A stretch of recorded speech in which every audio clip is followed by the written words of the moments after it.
तो आदाब, नमस्कार, गुड इवनिंग, सत श्री अकाल। एक बार फिर आप तमाम लोगों का स्वागत है क्राइम तक की कहानी के इस एपिसोड में। उम्मीद है पूरी फैमिली अच्छी होगी, अपना और अपनों का ख्याल रख रही होगी।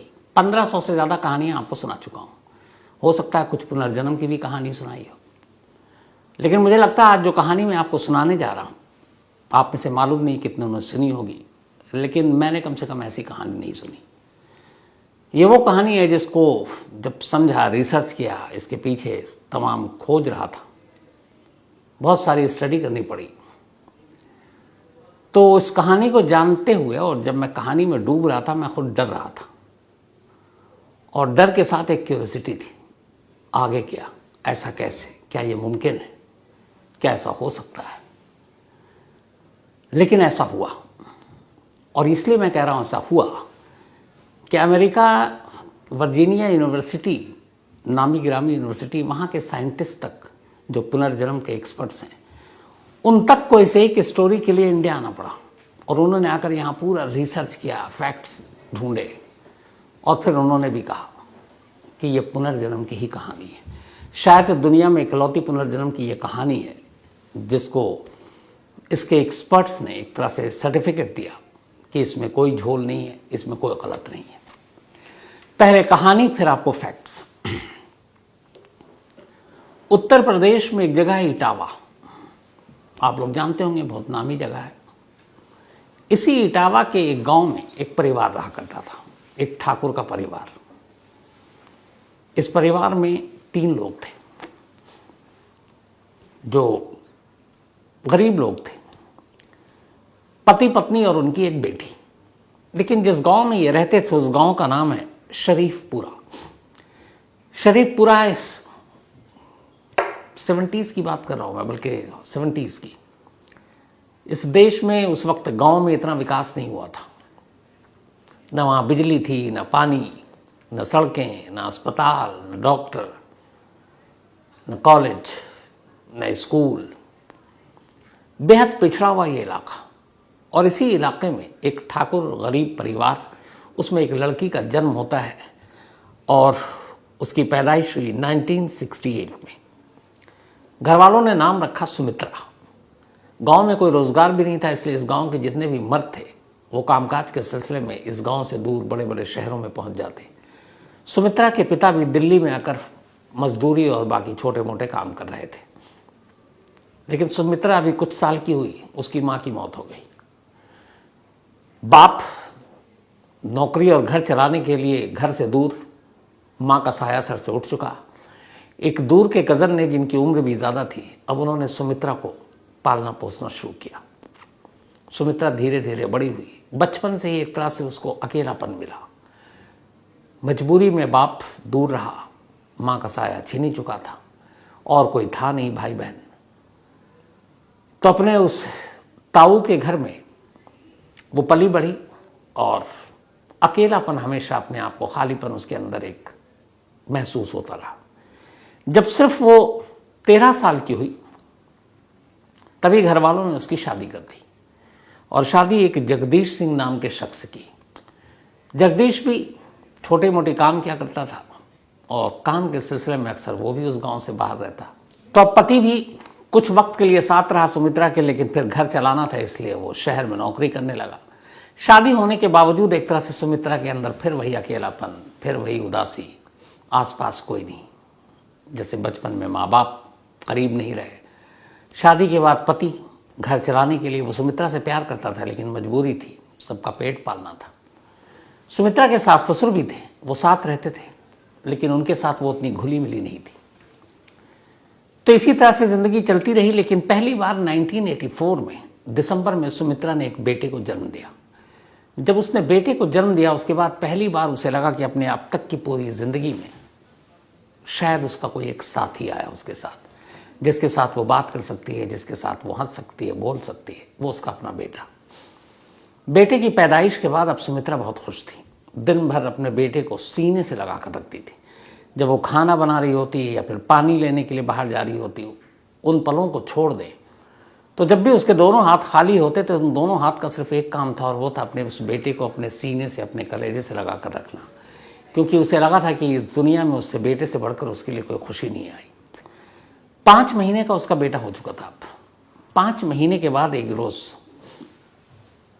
सुमित्रा गांव के बाहर, जैसे मैंने कहा पानी था नहीं, एक कुआं था जहां से तमाम लोग पानी भरा करते थे, तो दोपहर के बाद उसने अपना बर्तन उठाया और कुएं से पानी भरने के लिए जो उसका रूटीन का काम था वो पहुंचती है। जब वो पानी भरने जाती थी तब भी अपने बेटे को अपने साथ ले जाती थी, और जब वो पानी कुएं में रस्सी डालकर खींचती उस वक्त बेटे को वहीं पर पास में लिटा देती। करीब अप्रैल की बात है ये, 1985 दिसंबर में बेटा पैदा हुआ था 1984 में। एक रोज वो शाम को कुएं से पानी निकाल रही थी और पानी लेने के बाद अब वो वापस घर की तरफ लौट रही है। हाथ में उसके पानी का बर्तन है और एक हाथ से उसने अपने बेटे को 5 महीने के सीने से लगाकर चली जा रही है। गांव के और भी लोग पानी भर भर कर अपने अपने घरों की तरफ बढ़ रहे हैं। तभी अचानक पता नहीं क्या हुआ, लोगों की कानों में एक चीख की आवाज़ सुनाई दी। उन्होंने देखा, जब पलट कर तो देखा कि सुमित्रा अपनी जगह पर जा रही थी और वो अचानक रुक गई और वो वहीं पे एक मूर्ति, एक स्टैचू की तरह खड़ी हो गई है। बच्चा, उसका जो पानी का सामान था वो नीचे उसके हाथ से छूट गया। बेटा एक हाथ से उसके सीने में है, उसने दबा रखा है, और दूसरा हाथ उसका आसमान की तरफ उठा हुआ है और उसकी उंगलियां जो हैं वो पीछे की तरफ मुड़ी हुई हैं।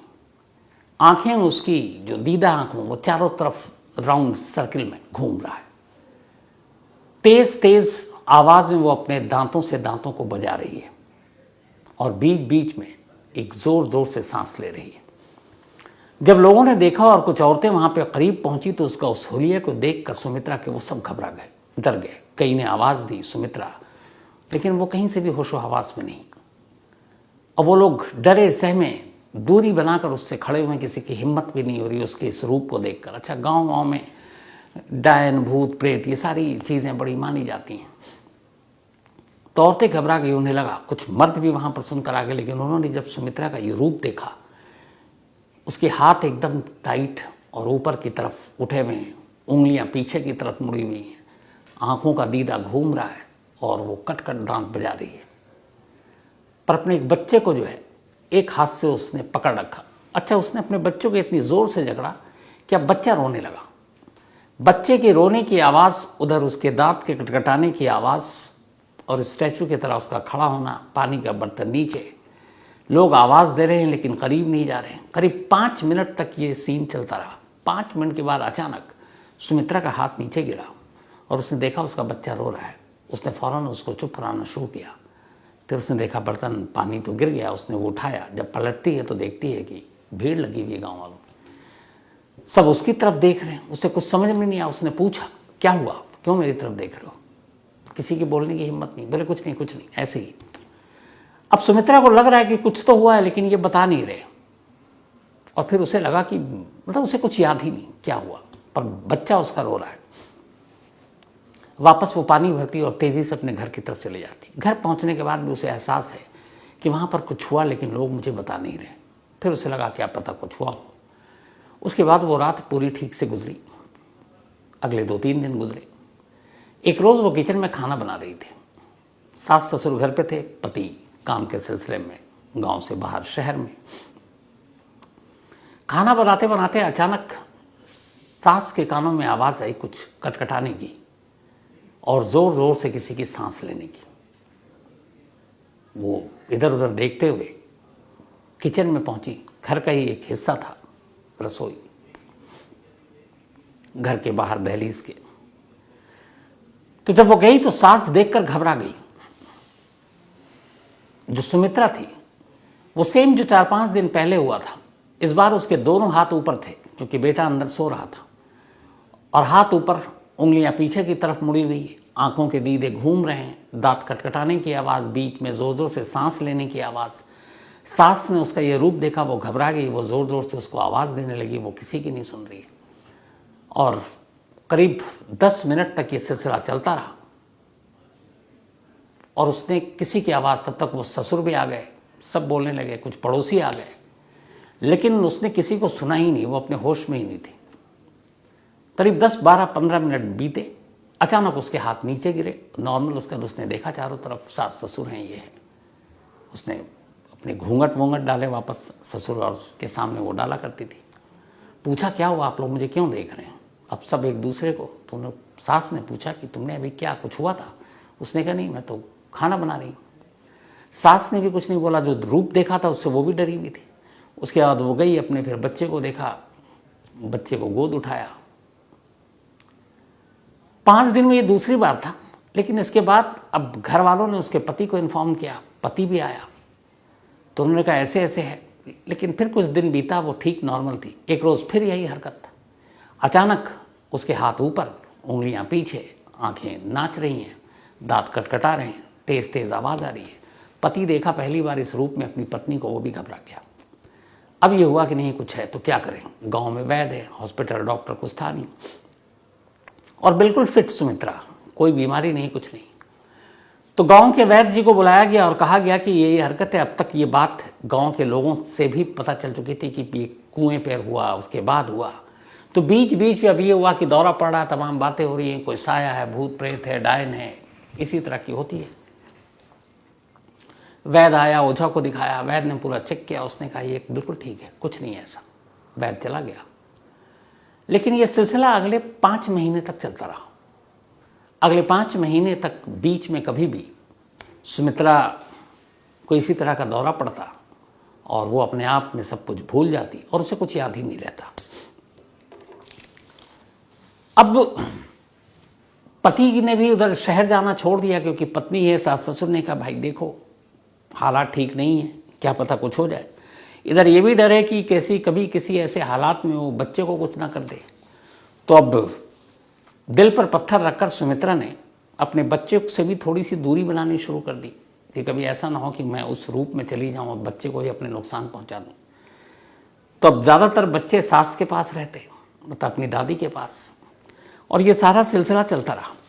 धीरे धीरे वक्त बीता। 16 जुलाई 1985 की तारीख आ गई। 16 जुलाई 1985 को अपने घर पर सुमित्रा मौजूद थी। दोपहर का वक्त था, सबने खाना खा लिया था। सुमित्रा अपने बेटे के पास उसको गोद में लेकर खेल रही थी। फिर उसने अपने बेटे को नीचे रखा। उसने कहा कि थोड़ा सुस्ता ले, उमस और गर्मी का माहौल भी था। लेकिन तभी दोपहर अचानक फिर से वो उसी रूप में आ गई। उसके दोनों हाथ आसमान की तरफ, एक ही लक्षण होते थे उसके, उंगलियां पीछे की तरफ, आंखें, जो दीदा है वो घूम रहा है, दांत कटकटा रही है, जोर जोर से सांसें ले रही है और कुछ बोलने की कोशिश कर रही है, बोल नहीं पा रही है। पति और सास ससुर, अब तक पड़ोसी और सब, इन सबको पता था कि कुछ होता है इससे, लेकिन ये था किसी को नुकसान नहीं पहुंचा रही है। तो बहुत सारे लोग थे, तमाशबीन भी थे, कुछ डरे समय। बच्चों को लोग डराने लगे थे, देख सुमित्रा के पास भेज देंगे तो ये बदमाशी मत कर। तो ये सब चल रहा था।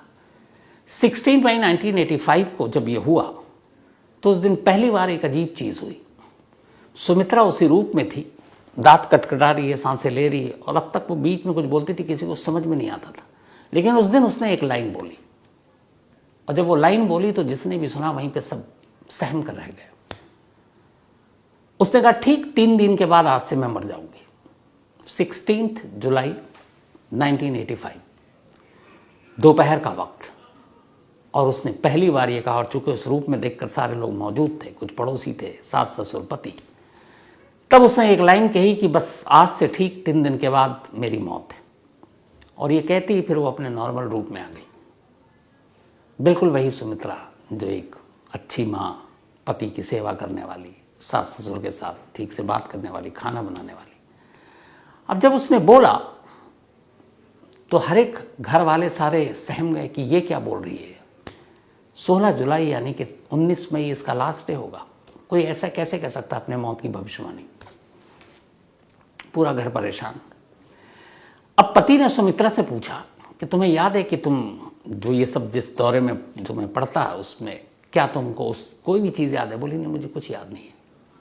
तो उसने कहा तुमने कुछ लाइन कही थी, तुम्हें याद है? उसने कहा नहीं याद है। तो उसने कहा मैंने क्या कहा था? उसने कहा तुमने पति की मजबूरी थी, उसने बोल दिया। उसने कहा तुमने ये कहा कि ठीक 3 दिन के बाद तुम मर जाओगी। तो उसने कहा क्या बक रहे हो? उसने कहा हाँ। अब सुमित्रा के दिमाग में ये बात बैठ गई। उसे लगा ये क्या है, लेकिन अगले 3 दिन तक 16, 17, 18 वो बिल्कुल नॉर्मल रही। अब 19 मई बल्कि 19 जुलाई 1985 की तारीख आ गई। ये वही डेट थी जो सुमित्रा ने अपनी मौत के लिए चुनी थी, जब उस दौरे में थी और वो बोल रही थी। 19 जुलाई 1985 सुबह हुई, दोपहर, सुमित्रा बिल्कुल ठीक।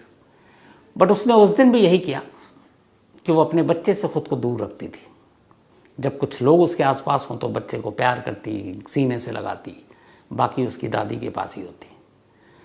19 को सुमित्रा ने एक चीज़ ये किया कि उसने कहा मैं ऐसा कोई काम नहीं करूँगी जिससे मेरी मौत हो सके।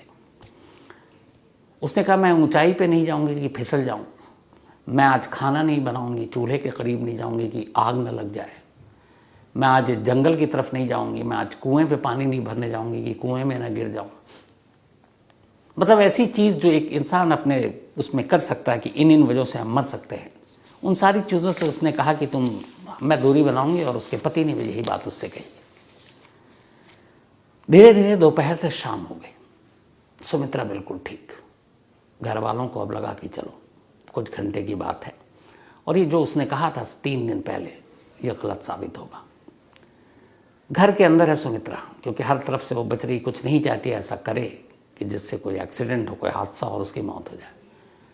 आराम कर रही है, कोई खाना वाना नहीं बनाना, बाहर नहीं जाना। शाम हो गई। शाम हो गई, उसे कुछ घुटन सी महसूस हुई। उसे लगा कि बहुत है कमरे के अंदर, चलो बाहर नहीं जाना, दरवाजे पर खड़े होकर थोड़ी ठंडी हवा ले लेते हैं, क्योंकि शाम की हवा भी आनी शुरू हो गई थी। अब वो दरवाजे पर खड़ी हो गई। इत्तेफाक से उसकी एक दोस्त वहाँ से गुजर रही थी। उसने उसको आवाज़ दी। उसने कहा कहाँ जा रही हो, कैसी? उस दोस्त को भी इसके बारे में पता था और ये भी पता था ये तीसरे दिन की कहानी। अब वो उससे बात करने लगी, दरवाजे के बाहर निकली। अब वो जाकर करीब बात कर रही है और दोनों हंस हंस कर बात कर रहे हैं। वो उससे उसका पूछ रही खैरियत, तुम अब ठीक हो, तुम्हें क्या हो जाता, तुम तो बिल्कुल हट्टी कट्टी हो। और वो कह रही है ये सब पता नहीं ऐसी है, मैं बिल्कुल ठीक हूँ, मेरे बेटे के आने के बाद से मैं बहुत खुश हूँ। और पूरी बात कर रही है और बात करते करते अचानक एकदम वहीं खड़े खड़े वो यूं ही खड़ी रहती और उसके मुंह से आवाज़ बंद। उसके दोनों हाथ ऊपर की तरफ गए और इस बार उसने कुछ नहीं किया, न दांत कटकटाए, न उंगलियां पीछे की, न नज़रें घुमाई, बस खड़ी हो गई। अब उसकी सहेली उससे बात किए जा रही है, वो जवाब नहीं दे रही है। उसने उसको हिलाया और वो चट्टान की तरह, बिल्कुल जैसे कोई स्टैचू नहीं होता मूर्ति, वो वैसे वहीं अपनी जगह टिकी हुई है। मतलब धक्का देने पर भी वो आगे पीछे या गिर नहीं रही है। उसने 2-3 बार पहले हल्के से, फिर जोर से उससे पूछा सुमित्रा सुमित्रा, कोई जवाब नहीं दिया। उस दोस्त को मालूम था इस 3 दिन की भविष्यवाणी वाली बात। अब वो बदहवास चीखती है, ज़ोर ज़ोर से रोने लगती है। उसके चीखने और रोने की आवाज़ सुनकर तमाम पड़ोसी और घर के अंदर से सुमित्रा का पति, सास, ससुर सब बाहर आते हैं। अब तक उन्हें ये लगा था कि शायद शाम हो गई, भविष्यवाणी गलत हो गई। लेकिन जब उसके दोस्त को रोते चीखते देखते हैं, वो आते हैं तो देखते हैं सुमित्रा खड़ी हुई है, लेकिन नॉर्मल है, उसके हाथ पीछे नहीं है, आंखें ठीक है, लेकिन आंखें खुली हुई है। अब वो उसको हिला डुला रहे हैं, लेकिन वो कुछ बोल ही नहीं रही। बदहवास भाग कर कोई वैद्य को लेकर आता है, वैद्य आता है। अब सुमित्रा को बड़ी मुश्किल से लिटाया जाता है। वैद्य उसके नब्ज टटोलता है, दिल की धड़कन देखता है, आंखें देखता है और थोड़ी देर के बाद कहता है कि अब सुमित्रा जिंदा नहीं है, ये मर चुकी है। सुमित्रा ने जो भविष्यवाणी की थी वो सच में तीसरे दिन सही साबित हुआ। 19 जुलाई 1985, 16 जुलाई को उसने कहा था मैं 3 दिन बाद मर जाऊंगी और 19 जुलाई 1985 को मर गई।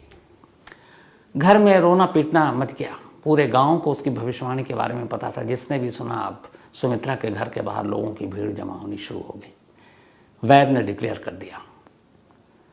अब जितने बच्चे थे गांव के, तमाम माओं ने, उनके घर वालों ने कहा कोई बाहर नहीं निकलेगा। लोग डरे हुए थे सुमित्रा के उस बदले हुए रूप को देखकर, फिर उसके कहने के हिसाब से, और डरे हुए थे कि कहीं अब बाकी किसी घर पर कोई आफत मुसीबत ना आ जाए।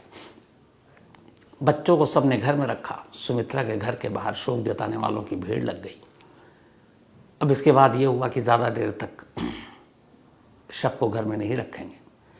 उस ज़माने में जो गांव के पिछड़ेपन का आलम था, अस्पताल, स्कूल, सड़क, बिजली, पानी के साथ साथ शमशान घाट भी नहीं था। गांव की किसी खुली जगह पर खुद लकड़ियाँ इकट्ठी करो, एक पंडित को बुलाओ, सारी रस्में मंत्रोच्चार के बीच खुद गांव वाले अंतिम संस्कार कर देते थे। तो कुछ लोग गए, उन्होंने लकड़ियाँ वकड़ियाँ जुटानी शुरू की। जहाँ पे अमूमन गांव के लोगों का अंतिम संस्कार होता था, औरतों को बुलाया गया क्योंकि सुमित्रा महिला थी।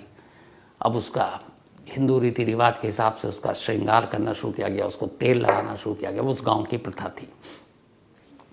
सुमित्रा की बॉडी ज़मीन पर है, श्रृंगार चल रहा है, तेल वेल लगाए जा रहे हैं। आधा दर्जन से ज़्यादा महिलाएं इस काम में लगी हुई हैं। एक लाश का श्रृंगार हो रहा है क्योंकि वो सुहागन थी। इसके बाद श्रृंगार करते करते 45 मिनट हो चुका था अब इन सारी चीज़ों को। और सुमित्रा की मौत के बाद ये था कि अब बस अंतिम संस्कार कर दो, क्योंकि एक डर, खौफ, दहशत थी पूरे गांव में। तो जितनी जल्दी इसकी मतलब अंतिम संस्कार करेंगे, हो सकता है उसकी आत्मा को सुकून मिले। तो इसीलिए उसके अंतिम संस्कार के आनंद फानंद में तैयारी हो गई। और इधर उधर चिता सज रही है, इधर लाश को सजाया जा रहा है। तभी अचानक जिस कमरे में लाश रखी थी, एक औरत की बड़ी तेजी से चीख की आवाज़ सुनाई दी और वो बदहवास चीखते हुए घर के बाहर भागी। बाहर सारे लोग शोक जताने के लिए खड़े थे, बहुत सारी महिलाएं भी थी। घर छोटा था, बहुत सारी एक साथ नहीं जा सकती थी। इसी बीच में एक दूसरी महिला चीखते हुए घर से बाहर निकली, फिर तीसरी निकली। अब जब ऐसा हुआ तो बाहर बदहवास लोगों ने पूछा क्या हुआ। तो पहली महिला जो निकली थी बाहर, उसने अपने आप पे काबू पाया और उसने कहा कि अचानक सुमित्रा ने अपनी आंखें खोली थी और उसकी आंखें उसी तरह से, उसकी दीदा जो है वो चारों तरफ घूम रहा है। लोगों ने कहा तेरा वहम होगा। तब तक दूसरी बोली नहीं, मैं उसका श्रृंगार कर रही थी और उसका दिल जोर से धड़क रहा है। तीसरी ने कहा कि वो अपने दांत को कटकटा रही है। अब जब ये सुना तो सारे लोग भागे, वैद्य जी को बुलाया गया। वैद्य जी अंदर आए। अब उन्होंने दोबारा सुमित्रा के नब्ज टटोले, दिल की धड़कन टटोली और उसके बाद घर वालों से कहा कि ये मातम मत मनाओ, सुमित्रा जिंदा है, ये चमत्कार हो गया। थोड़ी देर बस उन्होंने कहा कि थोड़ा सा और इसको भी परेशान मत करो। वैद्य जी की ये खबर सुनकर सुमित्रा का पति खुशी से रोने लगा। घर वाले खुश, पूरा मोहल्ला खुश। थोड़ी देर के बाद अब सुमित्रा की इधर हालत यह है कि जब वो होश में आई तो उसने पाया कि वो लेटी हुई है, बहुत सारी औरतें उसको तेल लगा रही है। वो अचानक घबरा कर उठी। उसने कहा क्या है, क्या कर रहे हो तुम हमारे साथ। सबने, किसी ने बताया नहीं। उसने कहा कुछ नहीं, बस ऐसे ही। उसने कहा नहीं हटो, और आप लोग हो कौन। इतनी देर में अब वैद्य जी चले गए, बाहर खड़े हुए। पति जो खुशी में रो रहा था, बदहवास अंदर आया, सुमित्रा सुमित्रा करके चीखते हुए, और आकर सुमित्रा को गले लगा लिया। जैसे उसने गले लगाया, सुमित्रा ने उसकी तरफ देखा। अपने पति को देखते ही उसने एक जोर का धक्का मारा और पति को किनारे किया। कहा आप कौन है, इस तरह से आप क्यों मुझे गले लगा रहे हो, मैं आपको नहीं जानती हूँ और आप पराई स्त्री के साथ ऐसा नहीं कर सकते हो। पति ये सुनकर बदहवास कि ये क्या कह रही है। सास ससुर को बुलाया उसने, कहा माँ पिताजी ये देखो ये क्या बोल रही है। तो उसने कहा तुम्हारे सास ससुर। उसने कहा ये दोनों कौन है, मैं नहीं जानती। तमाम औरतें थी, बोली ये तुम्हारी जो दोस्त जिसके साथ बात करते करते उसने दम तोड़ा था, बोली इसको भी मैं नहीं जानती हूँ। अब सब थोड़ी देर के बाद जब उसने कहा ये तुम्हारा बेटा जो तुमको जान से ज़्यादा प्यारा है, उसने कहा मैं इसको भी नहीं जानती हूँ। सबको लगा कि जो माँ हमेशा अपने सीने से लगा कर रखती थी, अचानक अपने बेटे तक को अपनाने से मना कर रही है और पहचान नहीं रही है, कुछ गड़बड़ है। वैद्य जी को बुलाया गया। कहा कि वो जिंदा तो हो गई लेकिन किसी को पहचान नहीं रही। वैद्य जी ने उसको फिर से चेक किया। उन्होंने कहा काम करो, थोड़ा सब्र रखो, शायद शौक लगा हो या पता नहीं कुछ है, करिश्मा है, चमत्कार हुआ, थोड़ा इसे वक्त दो और इससे दूर रहो। अब ये कहकर चले गए वैद्य जी। अगला दिन आया, सुमित्रा बिल्कुल ठीक ठाक, लेकिन ना वो अपने बच्चे की तरफ देख रही है, ना उसे गोद में उठा रही है, ना सास ससुर को पहचान रही है, ना पति को पहचान रही है, ना पड़ोसियों को पहचान रही है और किसी को भी अपने करीब आने नहीं दे रही है। घर वाले इंतज़ार कर रहे हैं कि शायद ये भी एक उसके दौरे का एक्सटेंशन होगा, दिमाग पे असर हुआ होगा, धीरे धीरे वक्त बीतेगा तो वो ठीक हो जाएगी। करते करते इस आलम में 3 महीने बीत गए। 19 जुलाई को 45 मिनट की मौत हुई थी सुमित्रा की। अगस्त सितंबर अक्टूबर आ गया, 3 महीने बीत गए। 1985 20 अक्टूबर। इस 3 महीने के दौरान सुमित्रा ने किसी को भी नहीं पहचाना। तमाम कोशिश घर वालों ने कर ली, ना अपने पति को कभी अपने करीब आने दिया। उसने कहा आप पराये मर्द हो। न सास ससुर को वो दर्जा दिया, न पड़ोसियों को, दोस्तों को, किसी को नहीं। जब अपने बेटे को उसने एक बार भी गले नहीं लगाया। लेकिन एक काम वो करती थी, वो एक लेटर लिखती थी और लेटर लिखकर उसको वो करती और अपने पति को कहती कि इसको पोस्ट कर दो। पति अनपढ़, लेकिन घर वाले ये हैरान थे कि सुमित्रा ने तो पढ़ाई की नहीं। हाँ, थोड़ी बहुत उसके जो ताऊ थे उन्होंने पढ़ाया था, लेकिन फिर भी ये लिख रही है कुछ।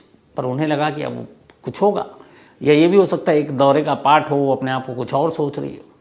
पति अपनी पत्नी से बेहद प्यार करता था। वो उसके कहने के हिसाब से गांव के बाहर ही एक वो जो पोस्ट ऑफिस, बल्कि जो लेटर बॉक्स होता है, वो उसमें लेटर डाल देता। 3 महीने तक ये लेटर डालने का सिलसिला चलता रहा। 3 महीने के बाद 19 जुलाई 1985 को सुमित्रा ने 45 मिनट के लिए दम तोड़ा था। 20 अक्टूबर 1985 की तारीख आई। अचानक एक शख्स सुमित्रा के घर पहुंचता है, इसी शरीफपुरा गांव में। और वो शख्स घर पहुंचते ही पहले तो गांव में जाता है और गांव में जाने के बाद वो पूछता है कि यहाँ पे क्या कोई ऐसी महिला है जिसका बर्ताव बड़ा अलग है, जो कभी कभी कुछ भूल जाती है या उसको दौरा पड़ता है, इस तरह की कोई चीज़ें उसके अंदर है। तो लोग कहते हैं कि यार इसको मतलब ये कैसे। अच्छा, ये गांव में चर्चा का विषय था, तो ये था कि शायद गांव से बाहर भी कई लोग कमाने वमाने के लिए जाते हैं, तो किसी ने बताया होगा। तो उसने कहा आपको कैसे पता। उसने कहा छोड़िए, आप मुझे बताइए है कि नहीं। तो फिर सुमित्रा का पति बाहर आया। उसने कहा जी है, लेकिन आप कौन, हम आपको जानते नहीं हैं। उसने कहा मेरा नाम राम सिया त्रिपाठी है, मैं इटावा से आया हूँ। इस गांव से करीब 80 किलोमीटर दूर एक अपने गांव का नाम उन्होंने बताया। उसका नाम था डिबियापुर। ये शरीफपुरा था जहाँ सुमित्रा रहती थी, और ये राम सिया त्रिपाठी डिबियापुर से आए थे, जो 80 किलोमीटर दूर है इस गांव से। तो उन्होंने कहा मेरा नाम राम सिया त्रिपाठी है, मैं एक लेक्चरर हूँ कॉलेज में, और मुझे इसलिए यहाँ आना पड़ा है कि पिछले 3 महीनों से मुझे कुछ लेटर मिल रहे थे, और उस लेटर को मैंने शुरू में नज़रअंदाज किया। लेकिन अब फिर मुझे लगा कि चलो एक बार चल के देख लेते हैं, दूरी ज़्यादा नहीं थी, एक दिन बर्बाद होगा। लेकिन मैं सिर्फ चला आया इसलिए कि वो लेटर जो भी भेज रही है एक बार उससे मिल लूँ। तो उन्होंने कहा कौन आपको लेटर भेज रहा है। तो उन्होंने कहा कि वही तो मैं आपसे मिलने आया हूँ कि आपके घर में कोई ऐसी महिला है जो बदलती है, जिसको दौरे पड़ते हैं, कुछ होता है। तो फिर उसने पूछा दोबारा, उसके सास ससुर आ गए कि आपका नाम बताइए। तो उन्होंने कहा मेरा नाम राम सिया त्रिपाठी है। जब इस बार उन्होंने अपना नाम बताया तो अंदर सुमित्रा बैठी हुई थी और उसके कानों में ये नाम पड़ गई। जैसे ही नाम सुना वो बदहवास कमरे से बाहर भागते हुए आती है और राम सिया त्रिपाठी को देखते ही गले लगा लेती है। अब जितने भी लोग खड़े हुए थे सब बदहवास। खुद राम सिया त्रिपाठी पीछे हटते हैं और उसको छुड़ाने की कोशिश करते हैं, लेकिन वो इतनी तेजी से गले लगाकर और रो रही है कि किसी को कुछ समझ में नहीं आया। बड़े मुश्किल से राम सिया त्रिपाठी ने सुमित्रा को खुद से अलग किया और बोला आप कौन है, मैं आपको नहीं जानता।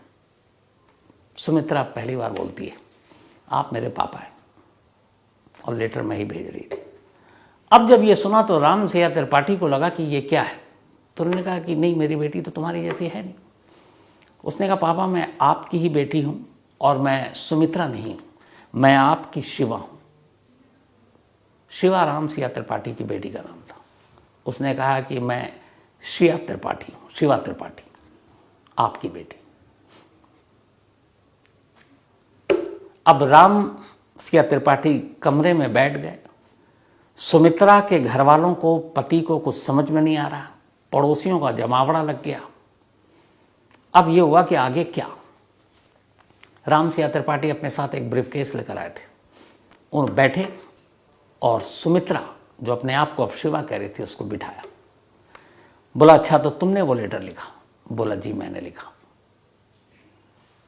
उसने कहा आप पापा मेरी हैंडराइटिंग नहीं पहचानते हो? अब राम सिया त्रिपाठी ने हैंडराइटिंग जब सोचा उनकी बेटी का, तो उन्हें लगा कुछ चीज़ों को छोड़ दें तो हूबहू वैसी हैंडराइटिंग है। फिर उन्होंने कहा ठीक है, अगर तुम शिवा हो तो चलो मैं कुछ दिखाता हूँ, तुम मुझे बताओ। वो अपने ब्रीफ केस में एक एल्बम लेकर आए थे। उस एल्बम में कुल 15 तस्वीरें थीं और ये एल्बम उनकी बेटी शिवा त्रिपाठी की शादी का एल्बम था। उन्होंने एल्बम खोला और बोला बताओ ये कौन कौन है? राम सिया त्रिपाठी तो सामने बैठे थे, वो भी एल्बम थे। उसने कहा आप मेरे पापा हैं। एक लेडी को देखकर उसने कहा कि ये मेरी माँ है। एक को देखकर कहा ये मेरा भाई है। एक को देखकर उसने कहा कि ये छेदी लाल है, मेरा पति। 2 बच्चों की तस्वीर को देखकर उसने कहा कि ये दोनों मेरे बच्चे हैं, रिंकू और टिंकू। ये मेरी सास है, ये मेरे ससुर है, ये मेरा देवर है। और फिर एक महिला की तस्वीर पर आकर उसने उंगली रखी और चुप हो गई। राम सिया त्रिपाठी ने कहा तुम सबका सही सही बता रही हो, ये आखिरी तस्वीर है, इस पे क्यों चुप हो गई? घबराई वो, उंगली रखे हुई है, बता नहीं रही। उन्होंने कहा बताओ बताओ। बड़ी मुश्किल से फिर लरसते हुए डरे सहमे अंदाज में अब सुमित्रा कहती है ये मेरी ननद है और इसी ननद ने मुझे सर पर पत्थर मारकर 19 जुलाई 1985 को मेरा कत्ल किया था। जैसे ही उसने बोला और ये तस्वीरें सारी कंप्लीट हुई, राम सिया त्रिपाठी खड़े हुए, शिवा को जोर से गले लगाया और रोना शुरू कर दिया। उन्होंने कहा तुमने एक एक लाइन सच कही है।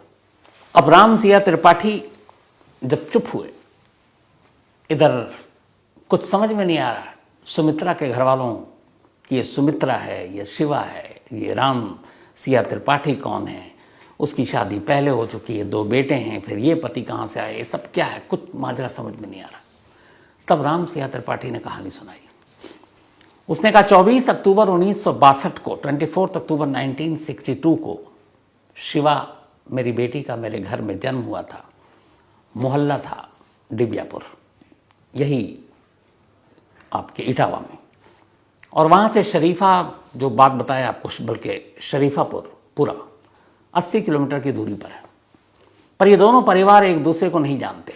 शिवा एक ब्राह्मण फैमिली से थी और सुमित्रा एक ठाकुर परिवार में जन्म लिया था। ये खुद एक कॉलेज में लेक्चरर थे, घर में पढ़ाई का माहौल था। उस ज़माने में उन्होंने शिवा को ग्रेजुएशन कराया, कॉलेज में पढ़ी। जब शिवा 18 साल की हो गई तब 1980 में शिवा की शादी छेदी लाल नाम के एक नौजवान से कर दी गई। शादी के कुछ साल के बाद, अगले 5 साल के अंदर अंदर शिवा को 2 बेटे हुए, रिंकू और टिंकू।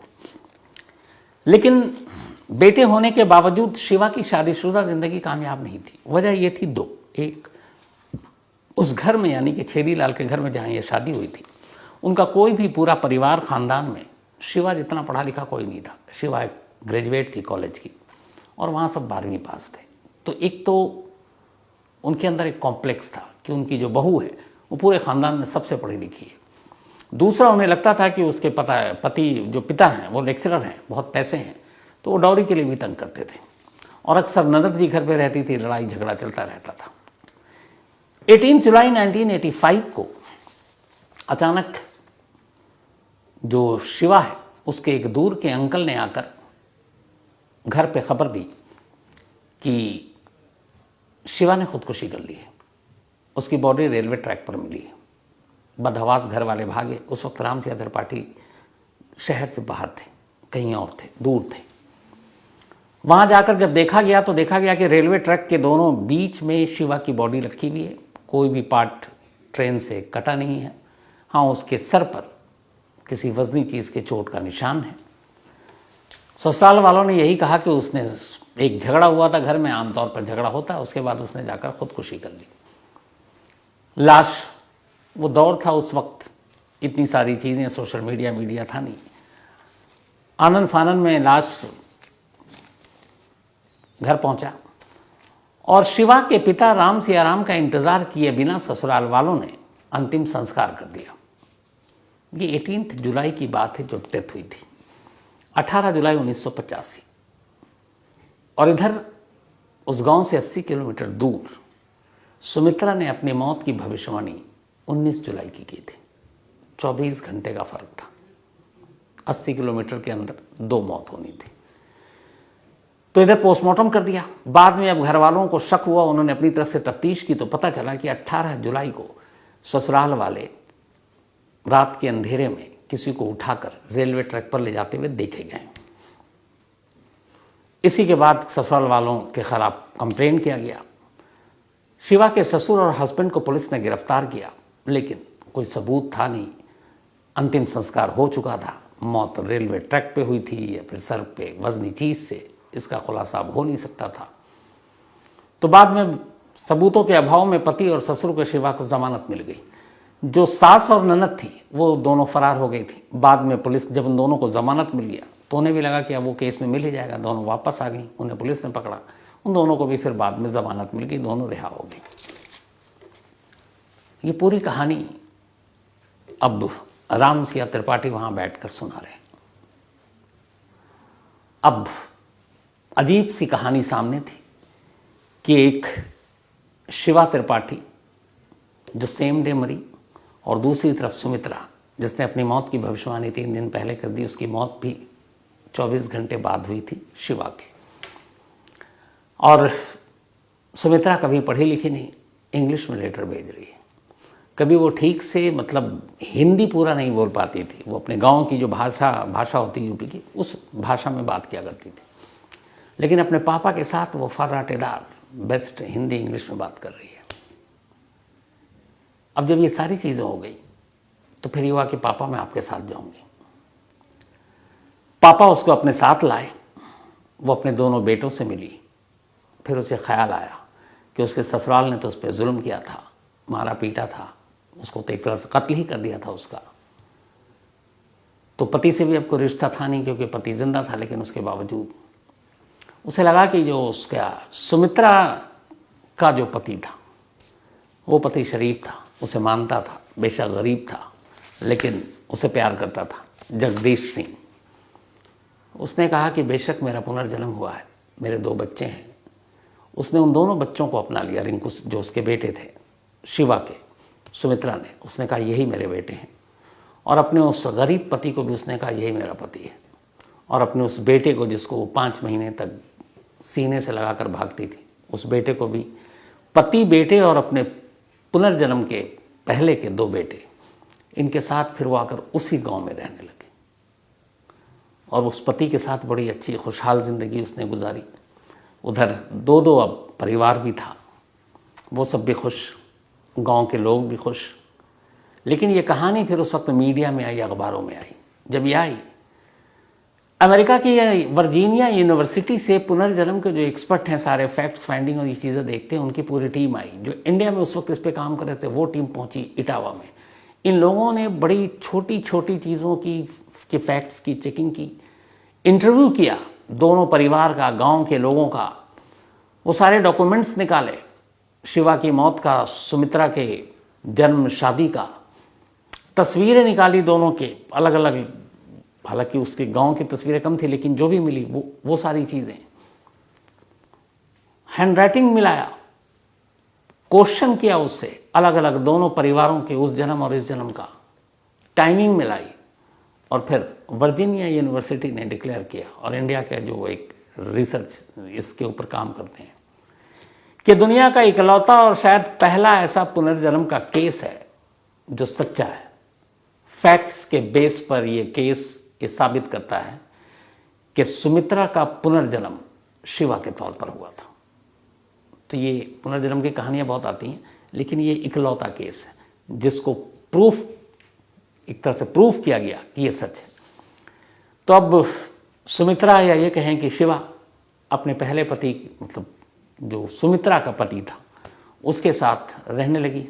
3 बेटे, धीरे धीरे वक्त बीता, सब कुछ अच्छा चला। 1998 85 में ये हुआ था। उसके करीब 13 साल बाद अचानक एक रोज़ बीमारी से सुमित्रा या यूँ कहें कि शिवा की मौत हो गई। और सुमित्रा या शिवा की मौत के 1-2 साल के बाद उसके पति जगदीश सिंह की भी मौत हो गई। बच्चे आज भी हैं, परिवार आज भी है, और ये कहानी आज भी है। और ये वो कहानी है जो दुनिया में इकलौती ऐसी कहानी है जिसके पुनर्जन्म की सच्चाई पर मुहर लगी है। तो ये थी आज की कहानी। मुझे लगता है कि इस कहानी पर आप लोग अपनी राय ज़रूर दीजिएगा, क्योंकि जब मैंने इस पर रिसर्च किया तो मैं खुद हर कदम पर हैरान था कि ऐसा कैसे हो सकता है। लेकिन जब इतने सारे फैक्ट्स हैं तो इसको झुठाया नहीं जा सकता। तो आज की कहानी में इतना ही, लेकिन कहानी ख़त्म करूं उससे पहले वही अपना सिलसिला। आज उषा कामले जी, इनकी 60वीं सालगिरह है, यानी कि 60th ईयर, 60 साल की आज हो चुकी हैं। तो उषा जी, हैप्पी बर्थडे। और मेरी यही दुआ है, ऊपर वाला आपको हमेशा लंबी उम्र दे, सेहत दे, आप हमेशा अच्छी रहें, आपका परिवार अच्छा रहे। और ये भेजा है शंकर कामले, उनके बेटे हैं, और रेणुका जी, इसके अलावा शुभांकर और अश्वथ, ये दोनों पोते हैं। साथ ही सोनल शर्मा, इनका भी आज जन्मदिन है, तो हैप्पी बर्थडे सोनल। और ये हिमांशु सिंह ने भेजा है। रीता मेंडोंजा, इनका भी आज जन्मदिन है, तो हैप्पी बर्थडे रीता जी। और ये लंदन से हैं, थैंक यू सो मच आपके इस मेल के लिए। अतानु गोस्वामी का भी आज बर्थडे है, तो हैप्पी बर्थडे अतानु। साथ ही शकील खान, इनका भी आज जन्मदिन है, ये रियाद में है, तो हैप्पी बर्थडे शकील। दीपक सेन गुप्ता, बल्कि दीपक सानगुले, थैंक यू सो मच आपके मेल के लिए। Sumer Rathore, thank you so much आपके मेल के लिए। हर्षिल ठक्कर, थैंक यू, और ये सरे से हैं, और आपके इस प्यार के लिए। साथ ही Mubeen Khan, thank you so much. Sagar Bhale Rao, thank you so much, उन्होंने कहानी की फरमाइश की है। इसके अलावा सईद चौधरी, कमाल है, सईद चौधरी साहब ने ये एक मेल लिखा कि क्या आप मुंबई में हैं, क्योंकि उन्होंने मुझे कहा कि मैंने सपने में देखा कि आप मुंबई आए हुए हैं, तो अगर आप मुंबई में हैं तो मुझसे मिल लीजिए, या क्या आप मुंबई आने वाले हैं। तो सईद चौधरी साहब, मैं दिल्ली में हूँ, आप रात को लगता है कहानी देख के सुन सकते हैं। तो कई लोगों के रात के मैं सपने में आ जाता हूँ। उसकी शायद एक वजह यही है कि आखिरी चीज़ जो होती है वो आप मेरी आवाज़ सुनते हैं और कहानी सुनकर सो जाते हैं। तो कहते हैं जो आखिरी चीज़ होती है वो सपने में ज़रूर आता है। लेकिन वैसे कभी मुंबई आऊँगा तो सईद भाई आपसे ज़रूर मिलूंगा। तो आज की कहानी में इतना ही। अब आपसे मुलाकात होगी कल रात 9 बजे किसी नई कहानी के साथ। तब तक अपना और अपनों का ख्याल रखिएगा। Thank you very much.